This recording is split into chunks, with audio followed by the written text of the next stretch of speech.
Okay, I haven't been on TikTok for a bit, and I noticed everyone was tagging me in that whole Andrew Schultz thing about black women. I'll make a different comment about Andrew Schultz and that little rat Akash thing, but I want to say something about black women. And this was my mother, and I God is my witness right now. May the Lord strike me down if I'm lying. My mother told me and my siblings when we were young kids, before we, like, I remember it was when my older brother started secondary school. It was a big deal, my older brother going off to the big boy school. And my mum sat us down and she said, if you're ever in trouble out there in the real world, look for a black woman. My mum said this. My mum was raised in this country from the age of 6, the UK. She said, look for a black woman. She said, anywhere in the world, a black woman will help you. She was never wrong. But, like, it's incredible that my mother said that. And I don't know what my mum went through. But I remember seeing photos of my mum in school when she was in high school and stuff. And, like, she had loads of black friends and stuff. And they were all black women. Because my mum wasn't a pick-me. She only had female friends. And so she obviously felt some protection. And growing up for me, I noticed in my school, it was a very predominantly white school. The black teachers looked out for me. I had a black Jamaican teacher called Mrs. Forrester. She looked out for me. But even outside of school, when I started growing out my hair, it was a black woman that taught me how to look after my curls, what products to use. It's black women that built me up on this platform and got me to where I am. I have to give credit to where credit is due. It was women in general, but black women specifically, who boosted me and told me how pretty I was and how great I was. But I am trying to make a point here, and it's that black women get treated the worst. The worst. Malcolm X said this. He goes, unfortunately, they are treated the worst. By the medical field, by the education field, by the police, by everything. Yet they're the ones that give the most love. And for, like, I saw what he said in that post, Andrew Schultz, and, like, some comments, and it's sad, and it hurts my heart when I think of those things, because I'll tell you right now, it wasn't that long ago, my friend Jordan, who I love and boast about, Jordan's got these, Jordan's family is just, when I was homeless and Jordan introduced me to his family, they treated me like I was one of them. They didn't even care. They were just like, they treated me like family. It didn't feel awkward. You know when you go over to someone's house and you just sat in the corner for a bit? It didn't feel like that. And I know not all black people are the same. Obviously, I know that. But there's one thing that black people universally have, and that is that beautiful smile and beautiful love that they just give out. But I'm telling you, it's a special feeling. I remember going to Jordan's once, and, like, I was just heartbroken. His family just, like, welcomed me, and they were like, "Where's the?" You know what? You know what his family said to me? They go. Oh, we've got a plate ready for you. And then Jordan's cousin just looks me up and then goes, "You're still skinny, boy." And I'm just like, right, well, yeah, I know I'm home. No, I can't sit and not make a comment on this, because no, and I know I made a post like months ago about black men, but yeah, just, and go look through history. Go look at what Nina Simone did. Go look at what Doreen Lawrence, Stephen Lawrence's mother, did. Go look at what Betty Shabazz did. Like, these people are just incredible. And we don't give credit where credit is due. We really don't. And I think nowadays we're living in this world where if someone's pretty, we give them credit. Credit for what? They were just born beautiful, but, like, we don't look at the person's soul. We don't look at, like, who. We don't look at what people can attribute to life. If we did, we would give Mary C. Cole a huge statue. So that's my 2 cents, and I hope just thank you, and yeah, and thank you to a specific thank you to the Jamaican community, because there was this Jamaican woman who helped my grandmother, and that's a different story. And just black women in general, thank you for everything you've done for me, for everything you've done for my family, and for everything you've done for our people. My people wouldn't have survived in the UK if it weren't for black people standing up for us, coming to the protests for us, protesting with the bus rallies for us. Yeah, I know my history. So thank you.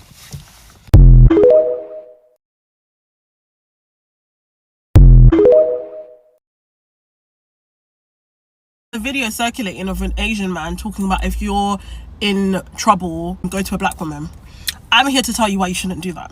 Black women in general, we've been adultified from very, very young.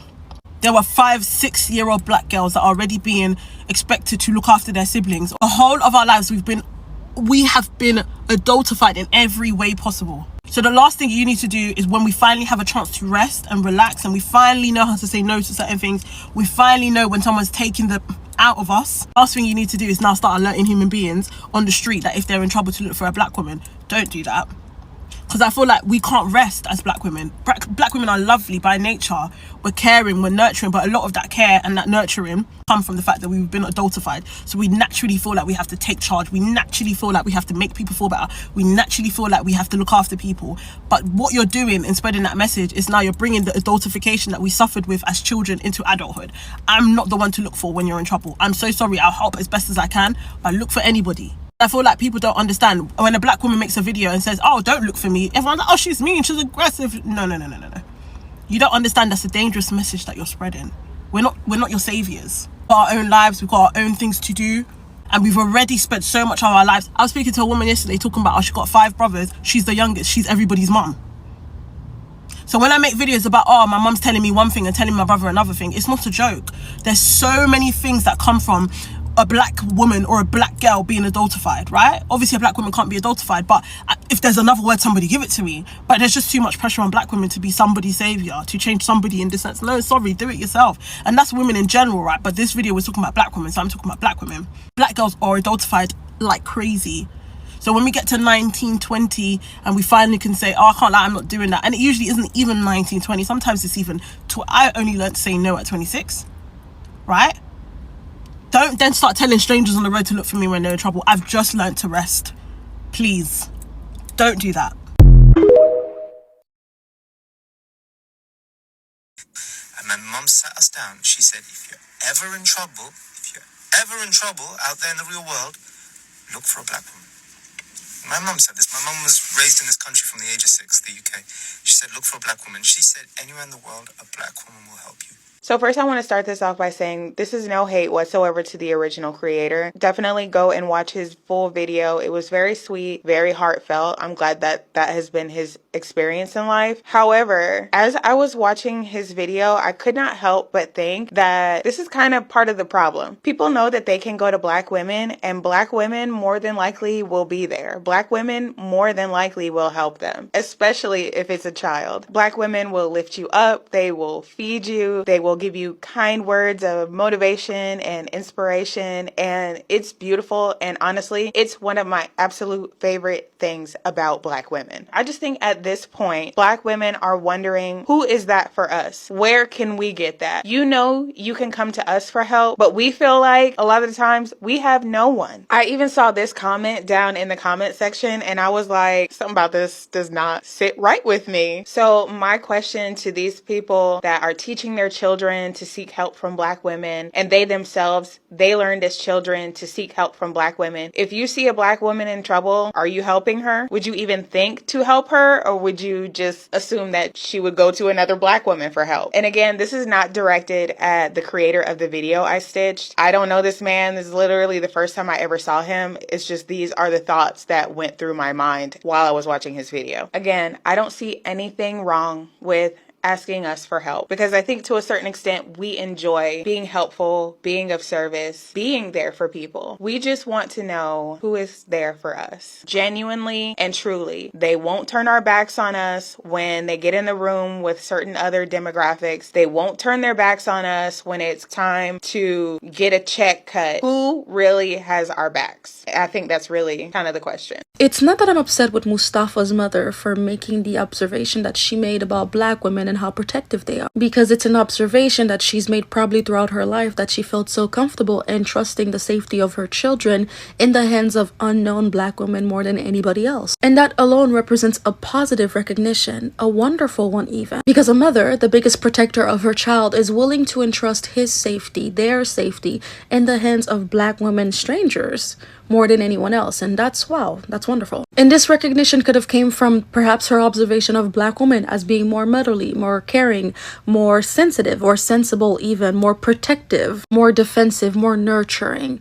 all traits that we could actually attach to a mom. And I'm not going to take this to the racial stereotypes of black women being mammies and none of that stuff. What I am going to say is, when you think about a mom or your mother, it is most likely you're thinking about how she has been to you. When you see mothers in cartoon or in media and how they're taking care of their loved ones, especially their children, you think about how good of moms they are, how kind and nurturing and how protective and defensive they are. And there's a sense of gratitude that come with having this kind of resource, this mother, a resource that we can take and take and take from, but we never really sit down to think about who's giving her. If mom is always there to take care of me, who takes care of mom when she's sick? If mom is always giving to me, who gives her when she needs? And it brings me to those trending videos of Mexican mothers reunited with their own mothers after 20, 30 years of not seeing each other, and how these 40, 50-year-old women would turn back into 10-year-olds. They would come and crawl in their mother's arms because it is their mothers that could take them back to that state of youthfulness, a nurturing state full of security, unlike what anybody else could give them. And now let's take it back to Mustafa. His mother's observation is not an unpopular one, as it is said by many people. Many people from all ethnic and racial backgrounds believe in that a black woman is the most likely to be honest and kind and nurturing to your kids. That a black woman is also a fortitude with a security blanket, and she's willing to defend you because she knows what it's like to not be defended, especially when you need help. But even with all of this understanding, we can understand that society has never recognized these things to be true about black women, because society's treatment of black women is quite different from who we believe they are with that understanding. If black women are the kindest, nicest people, why are we not nice to them? If black women are considered caretakers, why don't we take care of them? If black women are securities and defenders, why don't we defend them? For centuries, we've allowed the worst kind of media and understanding about black women to exist and prevail above all else in social media and all sorts of other media, actually. In many of these cultures, bringing a black woman home is actually a big issue. While seemingly talking about black women having a heart of gold and being nurturing and wonderful and nice and caretaking,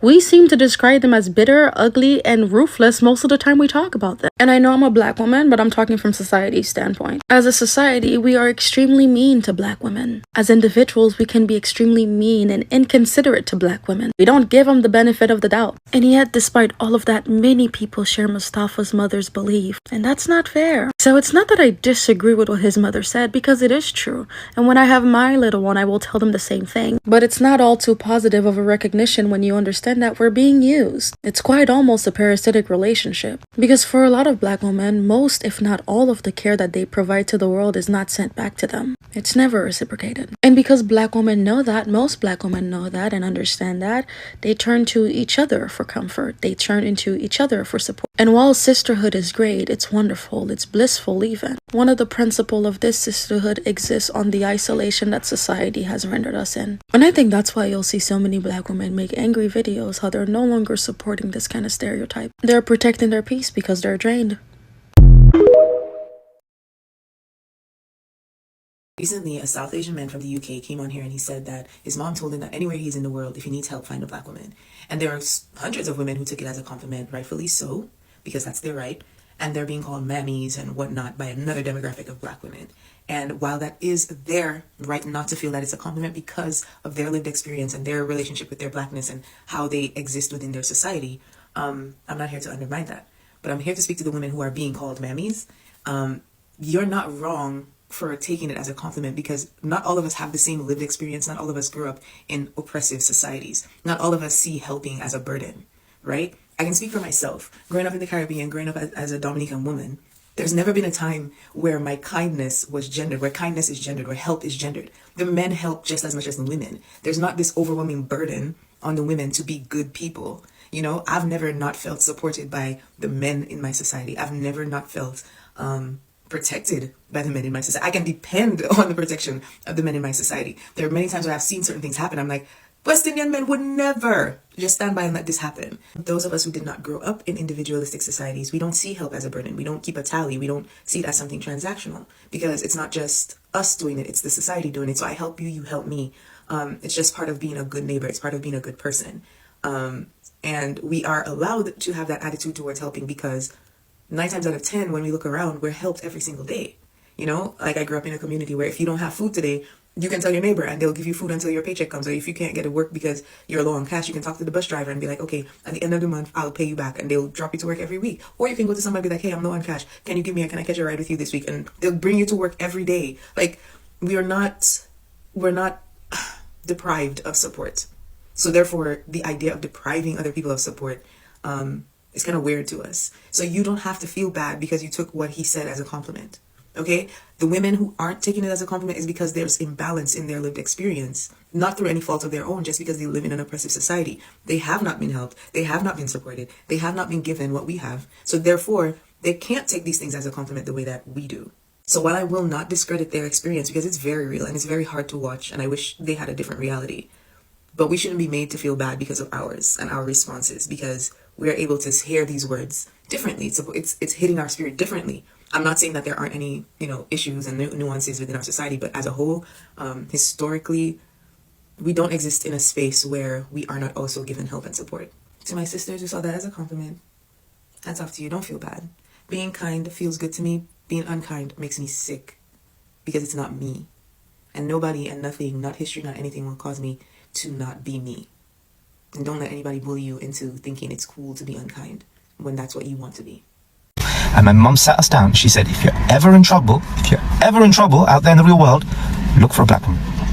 So his mama just basically said that black people, black women specifically, are the help. See, the problem is these people been seeing how white people take advantage and use black people for so long that they're like, hey, when is my turn? When is my turn to have a black supporting cast? When is my turn to have black help? That's why you have that Mexican dude up here that says, oh, I can't believe black people are asking me, is it safe for black people to move to Mexico? Because he's like, hey, no one could treat you worse than America. And since to his mama, if black women are so phenomenal, so resourceful, so empowering, how come she just didn't tell him, hey, I want you to be with a black woman when you get older? She didn't tell him that because you know the golden rule is you can't mess around with the help.